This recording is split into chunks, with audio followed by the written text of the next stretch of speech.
અને અમારા સહયોગી હિના રાજગોર જોડાયા છે। હિના, કોણ છે તમારી સાથે, ક્યાં છો અત્યારે તમે ને કેવો માહોલ છે અમદાવાદમાં અત્યારે ઉત્તરાયણનો? હિના। જી મનીષ, આ જે પર્વ છે એ ઉત્સાહનો, ઉમંગનો, સાથે સાથે ધાર્મિક સાથે પણ એટલું જ મહત્વ રહેલું છે આ પર્વનું। અને અનેક ઉત્સાહ સાથે અમદાવાદીઓ જ્યારે ધાબા ઉપર છે ત્યારે સેલિબ્રિટીઓ પણ અત્યારે પર્વની મજા માણી રહ્યા છે। અને આપણી સાથે કથાકાર જિગ્નેશ દાદા છે, એ પણ પતંગ ચગાવી રહ્યા છે। એમની પાસેથી જાણીએ કે તેઓ મકર સંક્રાંતિનો પર્વ કેવી રીતે ઉજવી રહ્યા છે।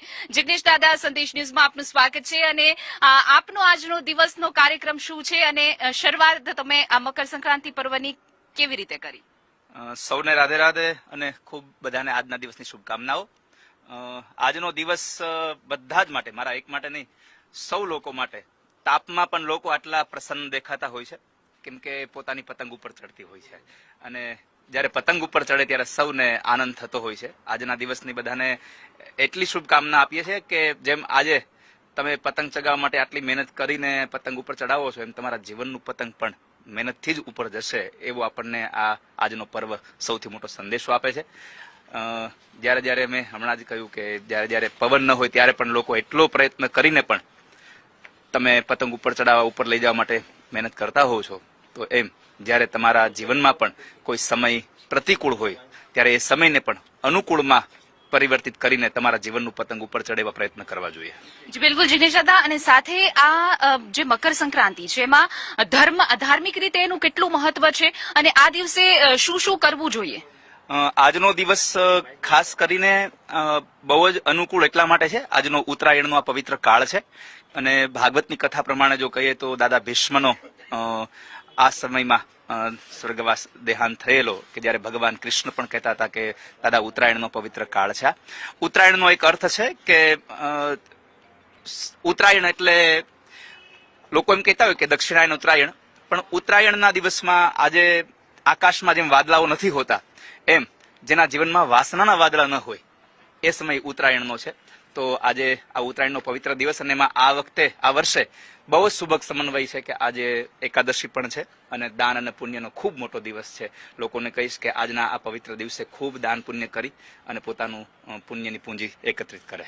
જી બિલકુલ જિગ્નેશ દાદા, તમે જ એવું છો કે યંગસ્ટરના લોકોના હાથમાં તમે કડતાલ આપી દીધી અને લોકો આજે ભક્તિ જે કહેવાય ને એક તરફ યંગ લોકો પણ વળ્યા છે, ત્યારે એક મજાના ભજન થઈ જાય। જેનાથી જ બધા લોકો વળ્યા છે એના માટે આજે જ એક પંક્તિ આપ સૌ માટે। દ્વારિકાનો નાથ મારો રાજા રણ છોડ છે, એણે મને માયા લગાડી રે। દ્વારિકાનો ગાવ છોકરાઓ, રાજા રણ છોડ છે, એણે મને માયા લગાડી રે। તમે મને માયા લગાડી મારા વાલા, તમે મને માયા લગાડી મારા વાલા, એણે મને માયા લગાડી રે। એણે મને માયા લગાડી રે। સુદામાનો મિત્ર મારો દ્વારિકાનો નાથ છે, એણે મને માયા લગાડી રે। સુદામાનો મિત્ર મારો દ્વારિકાનો નાથ છે, આનંદ બેટા, એણે મને માયા લગાડી રે। આજનો આ પવિત્ર દિવસ છે। અમારા બધા જ રાધે રાધે પરિવારના આ બધા જ સદસ્યો અમારા અમદાવાદના અહીંયા મારી સાથે આજે ઉત્સવ મનાવી રહ્યા છે અને આ બધો મારો પરિવાર છે અને સંદેશ ન્યૂઝ પણ આજે અમારો પરિવાર બનીને આવ્યો છે અને અમારો મેસેજ જ્યાં સુધી પહોંચાડવા એની એક અંદરની જિજ્ઞાસાઓ છે। ભગવાનને પ્રાર્થના કરીશું કે અમારા દ્વારા નીકળેલો આ સંદેશો, આજના પર્વની શુભકામનાઓ સંદેશ ન્યૂઝ દ્વારા, જેમ ભાગવતજીમાં ગેહે ગેહે જને જને એક શબ્દ વાપર્યો છે નારદજીએ માટે, કે નારદજીએ કહ્યું કે હું ભક્તિને ઘરે ઘરે અને એક વ્યક્તિ સુધી પહોંચાડીશ, એમ સંદેશ ન્યૂઝ દ્વારા પણ આ મેસેજ સૌ સુધી પહોંચે એવી અમારી અપેક્ષા અને અમને અમારી પ્રસન્નતા છે। જી બિલકુલ જિગ્નેશ દાદા, જિગ્નેશ દાદાને એક સવાલ એ પણ પૂછો કે જ્યારે રસિયો રૂપાળો રંગ રેલિયો રે, ઘેર જાવું ગમતું નથી, એ ગીત ખૂબ ફેમસ છે ગુજરાતમાં, અને આજે જ્યારે ધાબાથી નીચે જવાનું કોઈનું મન ન થાય તો કદાચ એમના મુખે ગીત સાંભળવું પણ લોકોને, ગુજરાતીઓને ખૂબ ગમશે, રસિયો રૂપાળો રંગ રેલિયો। હિના। જી બિલકુલ. હવે સંદેશ ન્યૂઝથી ડિમાન્ડ આવી છે કે રસિયો રૂપાળો થઈ જાય. ઘરે જાઓ ગમતું નથી, આવો પર્વ છે. આજે તો કોઈને ઘરે રહેવું નહીં ગમે, નીચે જવું નહીં ગમે, કેમ કે ઘરે હોવા છતાં નીચે જવું નહીં ગમે, કેમ કે આજે બધાની પતંગ આકાશમાં બહુ ઉપર ચડી ગઈ છે અને આવા દિવસોમાં ન જ જવું ગમે, બહુ સાચી વાત છે. એટલે એના માટે પણ કાન રસિયો રૂપાળો રંગ રેલિયો ઘેર જાવું ગમતું નથી, કાન રસિયો રૂપાળો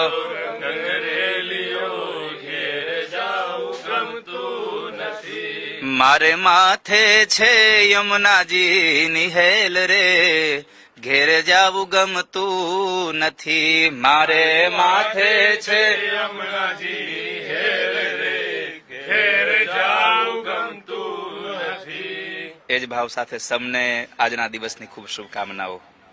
જી બિલકુલ. અને બીજો એક સંદેશ કે જ્યારે સરકાર પણ એવું જ કહે છે કે સવારે અને સાંજે પતંગ ન ચગાવી જોઈએ, પક્ષીઓ જે છે એને નુકસાન થતું હોય છે, સાથે ચાઇનીઝ દોરીઓ જે છે એ પણ માણસને ખૂબ નુકસાન કરે છે, ત્યારે તમે શું સંદેશ આપશો આ વિચારને લઈને? આ સરકાર સાથે સહમત છીએ અને આ પર્વ છે એટલે બધાના ઉત્સવનો એક આ પર્વ છે એટલે બધા આનંદ પણ કરવા જોઈએ અને સાથે મારો સંદેશો એ પણ છે કે બધા જીવોનું પણ ધ્યાન રાખીને, એટલા માટે જ અમે અત્યારે મધ્યાંતરના સમજો ને કે 1 વાગે અહીંયા ટેરેસ ઉપર આવ્યા છે જેથી કરીને પક્ષીઓ પણ પોતાના માળામાં હોય. સાંજના સમયે સૌ બસ સાંજનો સમય થાય જયારે પક્ષીઓનો, ત્યારે સૌ લોકો અગાસીમાં રહી અને એ પક્ષીઓ જે આકાશમાં વિચરણ કરી રહ્યા છે એને જોઈને આપણે આનંદ કરીએ અને સૌ જીવોનું આપણે ખ્યાલ રાખવો જોઈએ. જી બિલકુલ. તો મનીષ, જોઈ શકાય જિગ્નેશ દાદાએ સરસ મજાનો સંદેશા સાથે આ પર્વની ઉજવણી કરવાનો સંદેશ આપ્યો છે. બિલકુલ, એના આભાર આપનો અને આપ વધુ કેટલાક સેલિબ્રિટી સાથે પણ વાતચીત કરજો જેથી ગુજરાતના સંદેશના દર્શકોને આ વાતની મોજ પડે, કારણ કે આ તહેવાર મોજનો છે, મસ્તીનો છે અને આનંદનો પણ છે.